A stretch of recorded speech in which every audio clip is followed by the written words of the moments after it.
Hi guys, in tonight's tutorial we're going to look at the role of the legs. What should my legs be doing? How do I feel if I'm using my legs or not? It's often a question we get is how do I feel using the use of my lower body in the golf swing? What should I be feeling? Well, you're already doing it to a certain degree because you're walking. When you walk around, you're actually using the mechanisms that we want in the golf swing. So you already possess those mechanics.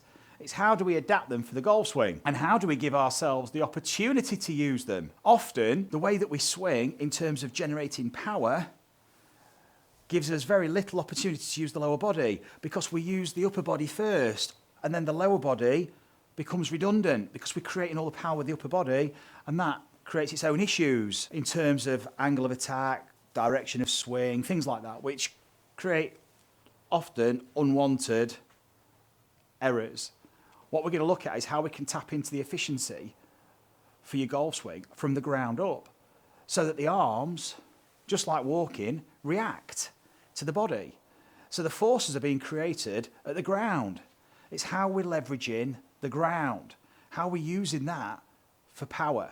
Well, what we're going to do first is look at some very simple movement vocabulary that we all possess, but we often just skip, and skip being the operative word, because that's what we're going to be doing in a minute, but we miss this. We miss these simple movements in our golf swing because we just need refamiliarizing with them, because we've trained ourselves through how we think about the golf swing to swing a certain way, and that becomes the modus operandi for your brain in terms of the golf swing. That becomes the schema it recognizes. It's a map, essentially, and it's hard to break away from. So we've just got to short that circuit. We've got to just recognize what we truly possess in terms of functional movement to swing this club. And I say swing the club, I mean the swing weight. We've got to use gravity. As soon as we start swinging the weight, we're using gravity. And then we can start to really use our body in terms of gravity and functionality. And I'm going to show you this in the next exercise. But first of all, we've got to create the platform for us to be able to use these powerful movements, the walking mechanics that we possess. We've got to find out first how we allow these to happen. And it's a very simple exercise. It's just a skip, swing, skip, swing. And it seems simple, and you'll probably see day in, day out on the lesson videos how much difficulty people have doing such a simple exercise. And you're probably screaming at the TV, okay? I'm not feeling that frustration, of course, as a coach. I'm understanding of it, but I can appreciate what it's like sometimes when you're watching someone else undertake instructions and you're thinking, why can't they do it? But then when you experience it yourself, you realize how difficult it is, potentially, to do, and how you just have to just spend a bit of time just reorganizing your coordination. There's a little bit of a rewiring process, and then you're on track. Because what we're creating is the physical landscape to operate. We're giving the body license to move. So guys, we're going to start off with the feet together, and we're going to start off with the golf club on the lead side. And all we do is you're going to take a little jump to your trail side, and then you're going to swing. And then you're going to take a jump to your lead side, and then swing. So it's a little jump or a skip, and then swing. Skip, swing. So can we jump, propel ourselves using this lead leg? Can we land, control that mass, and then swing? So we're not compromised. We're not using the golf club as almost like an aid. We're not using it as a crutch. Everything's not moving together. So many people use the club to do this exercise like this. And you can imagine in a golf swing, the club's going to win the race every time. We're going to lose out. This thing's going to accelerate. And we just can't create a sequence because that's what essentially is happening here. I'm shifting, the club swings. So I'm pushing off the ground. That propels me. I've shifted onto my lead leg here. That stabilizes. That's loaded, and then this can swing. So I'm recognizing how to load and unload, maintain this balance, which is a bit tricky, you can see. And then let the club swing. So there's a time lag. Look at the delay between me moving and the club swinging. What I don't want to do, I nearly veered off then. I went over here, lost my balance. If we start to go back and forth, or side to side, should I say, really, we start to oppose the direction of motion. So here, my body's moving this way, but straight away, the body's able to push off, put the brakes on. Braking forces essential to now let the club swing. So we've got vertical, we put the brakes on, then the club swings. Vertical, put the brakes on, club swings. And the vertical, this jump, is allowing us to move laterally too. So these, all the essentials for your golf swing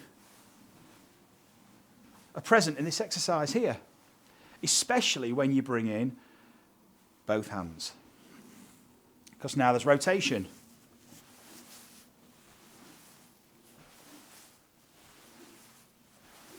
Notice I'm not on 2 feet when I'm swinging. So I'm not planting, because your nervous system is going to feel very insecure here. It's going to feel challenged, and it's going to want some stability. And without you realising, you might even start planting your other foot and swinging and think you're doing it, but you're really just planting and then moving across with the club. Whereas we want to be jumping from leg to leg. So we're only ever on one leg at any moment in time. And letting your body rotate. It doesn't have to be a full shoulder turn. Let your arms swing. Don't try and control the swing. In an effort to probably control your swing from day to day, playing and practicing, you've got so used to probably tensioning and controlling the club that a simple exercise like this will appear extremely challenging, because you've hardwired yourself to interact with the golf club with a certain level of tension with the intention to control it. And this is what's holding you back. It's actually suppressing you. It's constraining you. We've got to break those chains and feel comfortable moving from side to side and swinging the club. So what this exercise is doing, it's enabling us to sequence in such a way where now the body's disassociated in terms of the arms are swinging freely, the body's moving in the opposite direction. Club's going that way, I'm going this way. Then what happens is the club swings, and as it's swinging back, you jump the other way. So what you're doing is you're elastically loading the system. This is so important. So when you push off, the whole thing fires. So we're rebounding from side to side. And that rebound enables us then to transfer that momentum to the golf club. It looks quite easy to do. It is challenging, but this lateral movement here with the braking action, coupled with the jumping, coupled with the arms and the golf club trailing, it's a natural flail, and your body rotation is enabling that to happen. Notice it's a jump, or lateral jump, then a rotation of the body and a swing of the arms.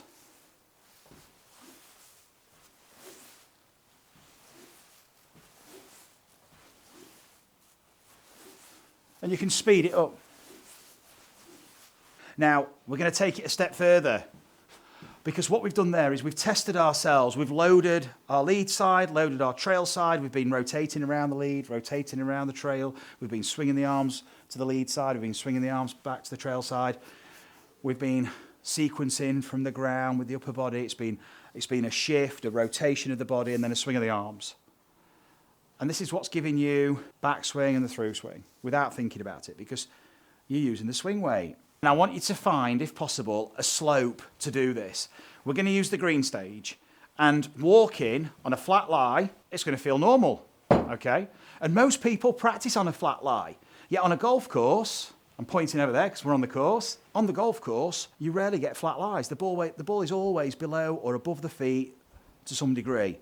And we've got to be able to adapt. So how do we adapt? How do we adapt to these lies whilst creating a very powerful golf swing? because we don't want the lie to disrupt our balance so much that the body freezes and tightens up, and then we struggle to play our normal free-flowing swing. Because we've just felt what a free-flowing normal swing is in the form of that exercise we've just done. And now we're going to transfer it into walking. So what we're going to do, start with the club on the lead side and take a step with the trail leg, and then swing to the trail side, step with the lead side, and then swing to the lead, step to the trail, swing to the trail, step to the lead, swing to the lead.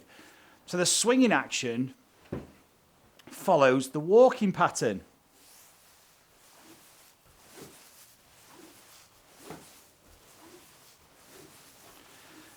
Now what I want you to do is just accentuate this a little bit and start to shift from one side with your body weight and then to the other side. So there's a bit more lateral feel to it.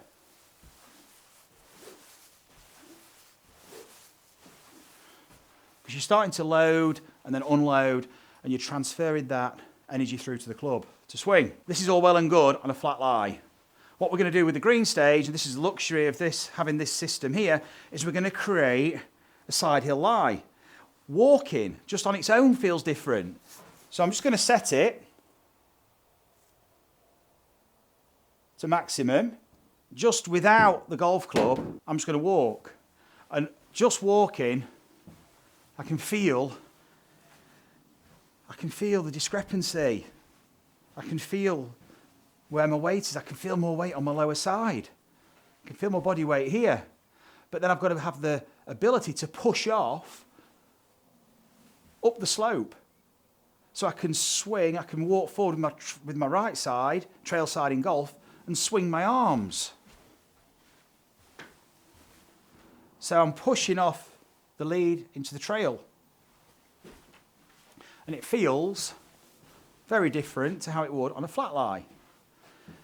When you take the club and now do the walking exercise with the golf club, you're going to start to appreciate what the lead side has to do here as a right-hander.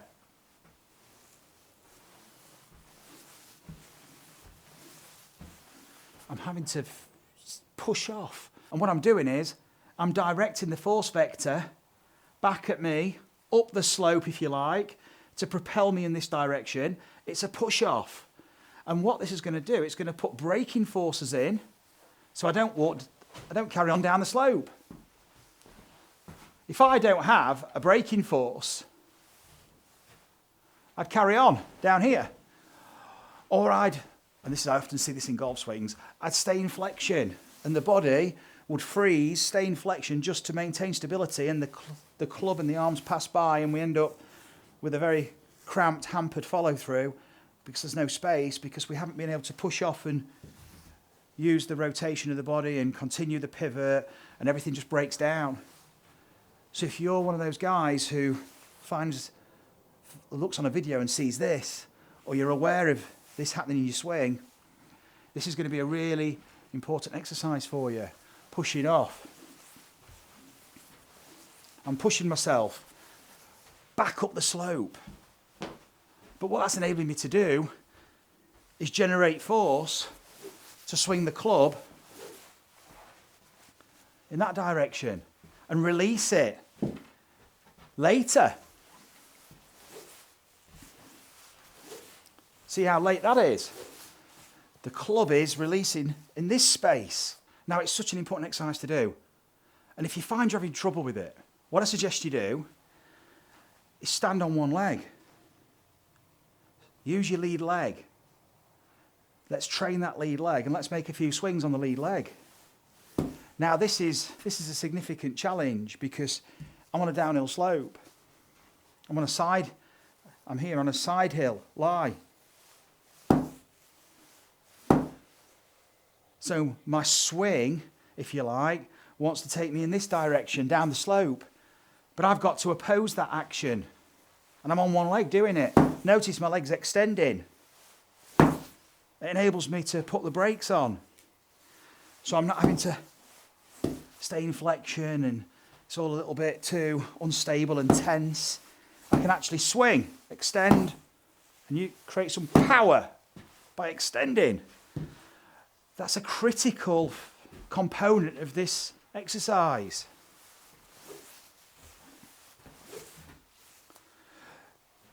Now, we can feel what the lead leg's having to do. It's been loaded.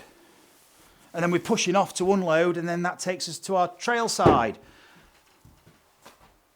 in the walking motion.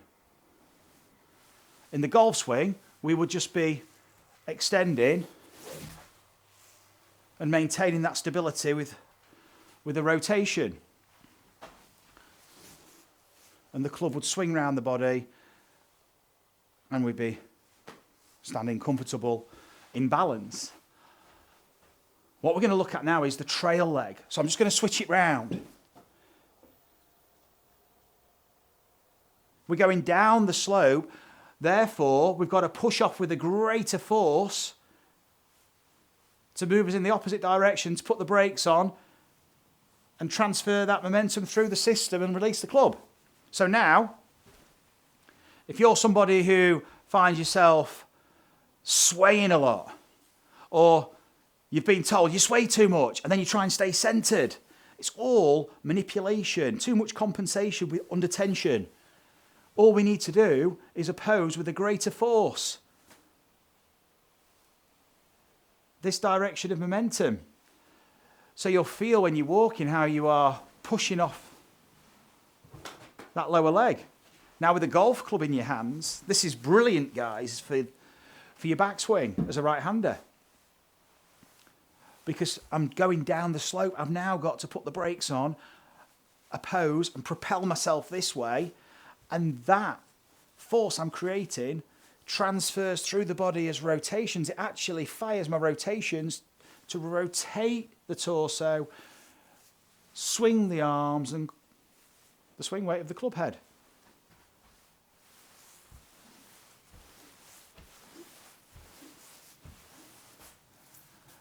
So if you're struggling to get into the 3, the 1, 2, 3, 4, this is an awesome exercise to get into the 2 to the 3.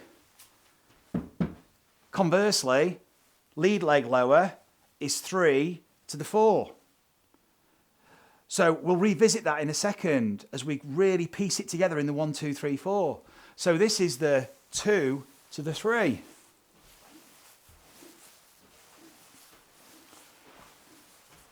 You can really feel that lateral shift of your mass. You can feel that shift into my lead side because of the sloping lie.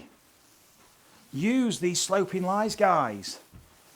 You only need one slope because you can walk one way and then walk the opposite way.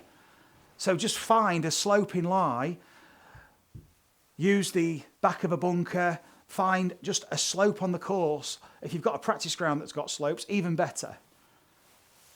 And look where it's sending me. It's sending me this way because I'm on a slope that's taking me that way. And if I start to move more laterally, start to move with a wider step, I call this the ice skater. We start to move more laterally with the feet. It's an accentuation now of this lateral shift.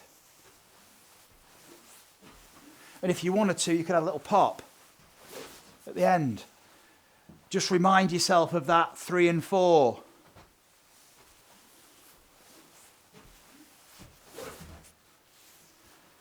I can guarantee this is going to feel different when you go back to a level lie.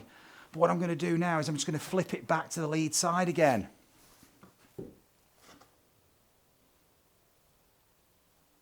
I'm feeling the 3 and the push off with the 4.